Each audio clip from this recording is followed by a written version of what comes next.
Rally की permission नहीं दे रहे हैं पिपली ग्राउंड में करने की, अनाज मंडी में करने की। वो कह रहे हैं कि आप कोई जगह बदल दें जी।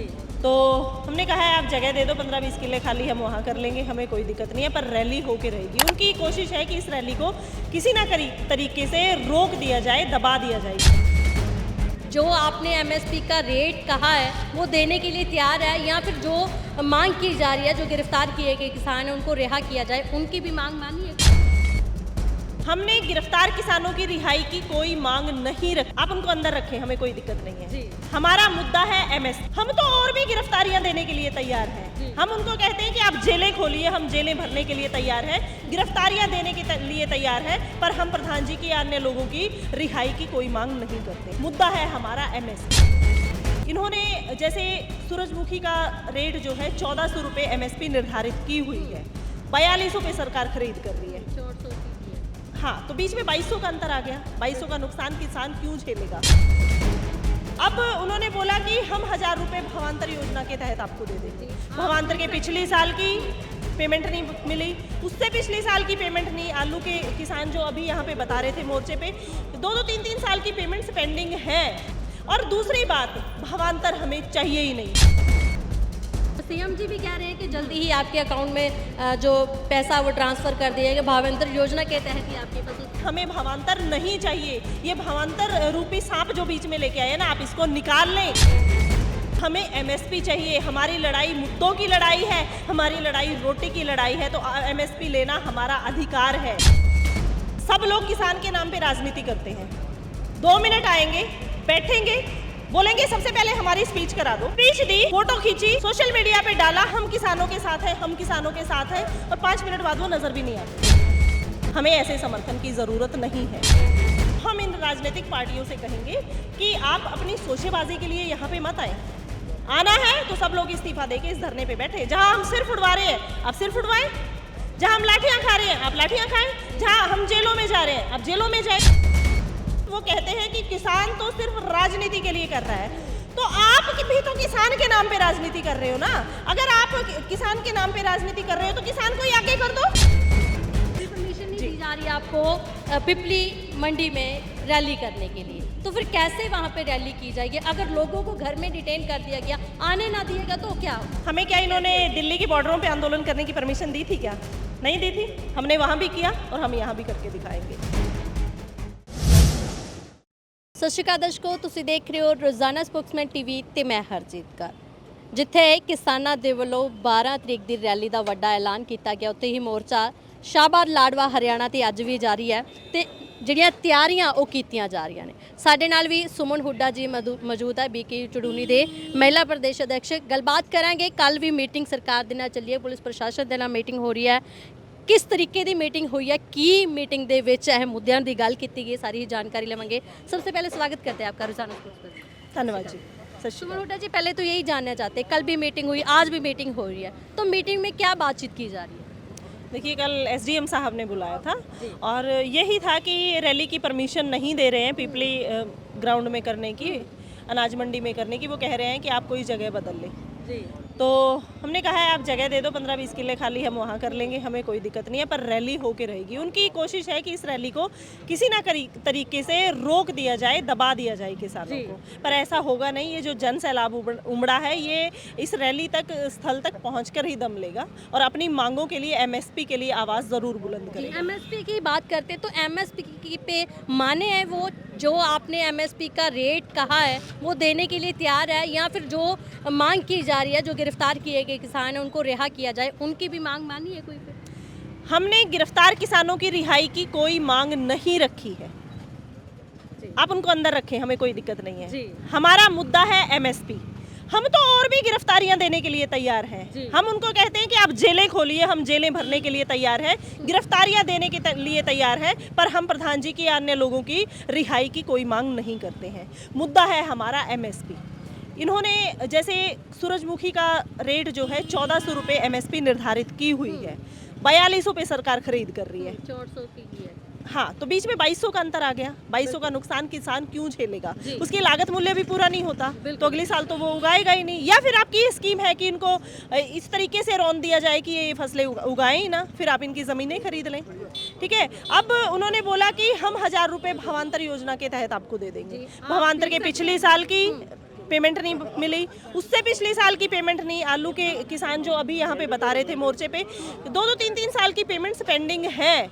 और दूसरी बात, भावांतर हमें चाहिए ही नहीं जी। और सीएम जी भी कह रहे हैं कि जल्दी ही आपके अकाउंट में जो पैसा वो ट्रांसफर कर दिया गया, भावांतर योजना के तहत ही आपकी फसल खरीदी जाएगी। हाँ, आज सीएम साहब ने पीसी की है, उसमें बोला है कि भावांतर योजना के तहत जल्दी आपके खातों में पैसा चले जाएगा।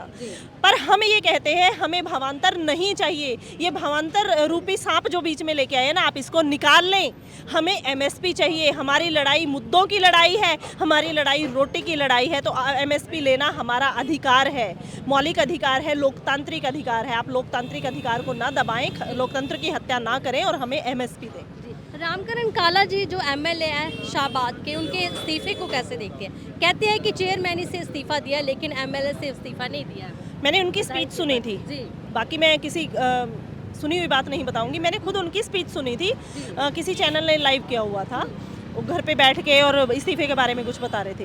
पहली बात तो उसमें वो क्लियर ही नहीं बोल पा रहे थे कि मुझे करना क्या है। वो नहीं, मैं पार्टी के साथ हूँ पर मैं अपनी सरकार के दिए हुए पद से मैं इस्तीफा देता हूँ। आप पार्टी के साथ भी हैं, आप इस्तीफा भी दे रहे हैं। आप सिर्फ चेयरमैन से इस्तीफा देने की बात कर रहे हैं, एमएलए का पद आप मलाई हाथ में रखे हुए हैं। तो ये दोगली राजनीति नहीं चलेगी। और मुख्यमंत्री साहब ने कहा कि मेरे पास कोई इस्तीफा नहीं पहुंचा है। तो अब वो रामकरण भाई को हम पूछते हैं, भाई तेरा इस्तीफा कोको ले गई क्या? तो कहाँ उड़ गया? बीच में कौन सा जानवर लेके उड़ गया उसको? तो आप ये बताएं हमें कि वो इस्तीफा आपका कहाँ गया? आप हमारे बीच में जमीन पे क्यों नहीं बैठे हैं? यहाँ पे भी कितने काफ़ी विधायक और काफ़ी एमएलए भी आए हैं, उनको भी आपने स्पष्ट बात यही कह रहे हैं कि संपूर्ण तौर पे आप समर्थन देना चाहते हैं तो दीजिए, लेकिन भाषण देने मत आइए। देखिए, सब लोग किसान के नाम पे राजनीति करते हैं।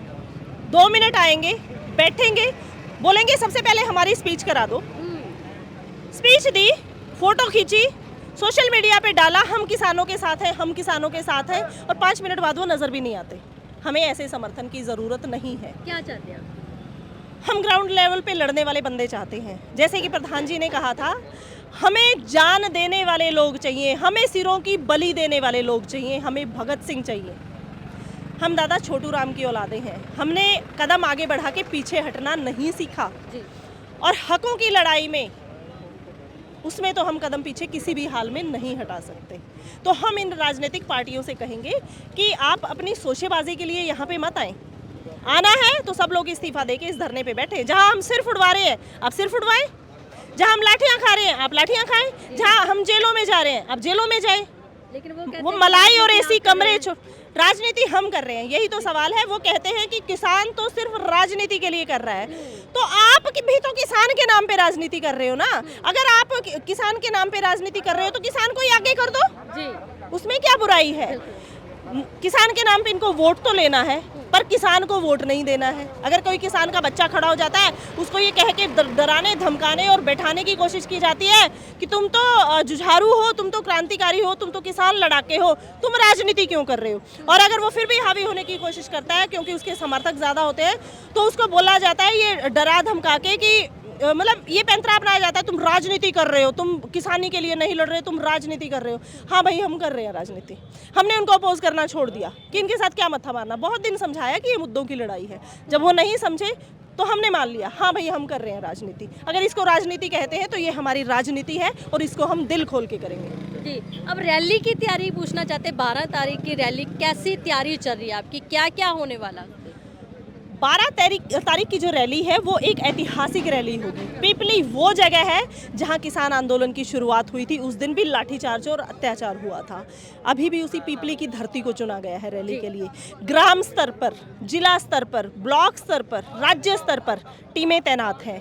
हर वर्ग की टीमें, हर जात की टीमें, हर संगठन की टीमें, खापें, सरपंच एसोसिएशन, व्यापारीगण, आड़ती, आंगनवाड़ी वर्कर, सब शामिल होंगे इस जो हाँ भी जो भी मतलब हमारे समाज के हिस्से हैं वो उन सबको न्योता जा चुका है। और हम फोन भी कर रहे हैं ना, वो ये कहते हैं कि इस काम में न्योते की ज़रूरत नहीं है, हम आपके साथ हैं। तो ये ऐसी रिकॉर्ड तोड़ रैली होगी कि प्रशासन और सरकार देखती रह जाएगी, ये उनकी जड़ों को हिलाने का काम करेगी। अभी परमिशन नहीं दी जा रही है आपको पिपली मंडी में रैली करने के लिए, तो फिर कैसे वहाँ पे रैली की जाएगी? अगर लोगों को घर में डिटेन कर दिया गया, आने ना दिएगा तो क्या होगा फिर? बिल्कुल जायज़ क्वेश्चन है आपका। पहली बात, पिपली रैली की परमिशन नहीं दी गई है। जी वो कह रहे हैं कि आप मंडी में रैली नहीं कर सकते। बिल्कुल। हमें क्या इन्होंने दिल्ली की बॉर्डरों पे आंदोलन करने की परमिशन दी थी क्या? नहीं दी थी। हमने वहाँ भी किया और हम यहाँ भी करके दिखाएंगे। हमने परमिशन के लिए रिटर्न एप्लीकेशन दी है, पर प्रशासन हाँ नहीं कर रहा है। रैली फिर भी होगी और 100% होगी। लोगों को क्या दूसरी मैसेज देंगे आने के दूसरी बात आपकी क्वेश्चन का जवाब रह गया, लोग यहाँ तक कैसे पहुँचेंगे? जी जब जुनून और जज्बा होता है ना, तो कोई भी ताकत हम लोगों को रोक नहीं पाती है। तो ये वही जुनून और जज्बा है। सारे देश के वासियों से अपील है, साइकिल से आएं, रिक्शा से आएं, ट्रेन से आएं, बस से आएं, जहाज से आएं, पैदल आएं, खेतों में से आएं, पगडंडियों से आएं, बैरिकेड तोड़ के आएं। पर आपकी जो आपका लक्ष्य है पिपली रैली तक पहुंचना, उसको कामयाब करना और इस सरकार को धूल चटाना। इन जो तानाशाही लाठियां जो ये इन्होंने बरसाई है ना, इन लाठियों का जवाब हमें देना है। तो आपके खून में वो उबाल होना चाहिए कि आप हर बाधा को पार करके पिपली रैली तक ज़रूर पहुंचे। आपको घरों में डिटेन करने की कोशिश भी की जाएगी, आपके फ़ोन भी छीनने की कोशिश की जाएगी, इंटरनेट सेवाएं बंद करने की कोशिश की जाएगी। पर आपके पास मैसेज जा चुका है कि 12 की रैली है, तो चाहे आपका फ़ोन बंद हो जाए, चाहे नेट बंद हो जाए, चाहे आपको कहीं से किसी सोर्स से खबर ना मिले, आप पैदल पहुंचिए, पर आप पहुंचिए। ये रैली ज़रूर होगी, 100% होगी। बिल्कुल। सो बहुत धन्यवाद आपका जानकारी देने। सो दर्शकों, इस साढ़े नाल सुमन हुड्डा जी जिथे रैली की गल करें, एक जाते जाते सवाल जरूर पूछना चाहेंगे। जिस हिसाब से आप रोष की बात करिए, जिसके मन में उबाल है, तो वो पहुँचे। क्या आपकी शांतमय रैली रहेगी या बैरिकेडिंग तोड़ी जाएगी? जैसे आपने कहा कि हमने शांतमय तरीके से रहना, लेकिन ये बैरिकेडिंग तोड़नी या आगे निकलना, ये भी आप मतलब कि होगा फिर? हमारी रैली शांतमय रैली ही होगी, कहीं कोई उपद्रव नहीं होगा। आपने देखा था 6 को भी जब लाठीचार्ज हुआ, अगर वही लोग उपद्रव करने पे आते या लाठियां डंडे उनके हाथ में होते तो प्रशासन की हिम्मत नहीं होती नज़र उठाने की। पर हमने बोला था कि हम गांधीवादी तरीका अपनाएंगे, हम लोग हाथ नहीं उठाएंगे, हम सड़कों पे लेट जाएंगे। चाहे हम देखेंगे कि प्रशासन की लाठियां पहले टूटती हैं या हमारे शरीर पहले टूटते हैं, तो ये भी पड़ेगी तो खाएंगे आप? बिल्कुल खाएंगे, हाथ बिल्कुल नहीं उठाएंगे। जी ये 100% कंफर्म है कि हाथ बिल्कुल नहीं उठाएंगे, कोई उपद्रव नहीं होगा। रही बात बैरिकेड्स की, गांव-गांव बैरिकेडिंग की जा रही है। आपने देखा होगा हर सड़क पे हर उस इंसान के घर पहरा है जो एक्टिव है, जो आंदोलन की बात करता है। तो वो बैरिकेड तोड़ के तो निकलना पड़ेगा, निकलना है। हमारी रैली तक हमें पहुंचना है, तो बैरिकेड तोड़ के भी आना पड़े तो आप आएँ, ज़रूर आएँ। सो ਵੱਡੇ ਪੱਧਰ ਤੇ 12 ਤਰੀਕ ਦੀ ਰੈਲੀ ਦੀ ਤਿਆਰੀਆਂ ਜਿਹੜੀਆਂ ਕੀਤੀਆਂ ਜਾ ਰਹੀਆਂ, ਹਰ ਇੱਕ ਨੂੰ ਸੂਚਿਤ ਕੀਤਾ ਜਾ ਰਿਹਾ ਕਿ ਉਸ ਰੈਲੀ ਦੇ ਵਿੱਚ ਹਰ ਇੱਕ ਨੇ ਆਪਣਾ ਜਿਹੜਾ ਯੋਗਦਾਨ ਆ ਉਹ ਪਾਉਣਾ। ਸੋ ਜੁੜੇ ਰਹੋ ਰੋਜ਼ਾਨਾ ਸਪੋਕਸਮੈਨ ਦੇ ਨਾਲ। ਧੰਨਵਾਦ।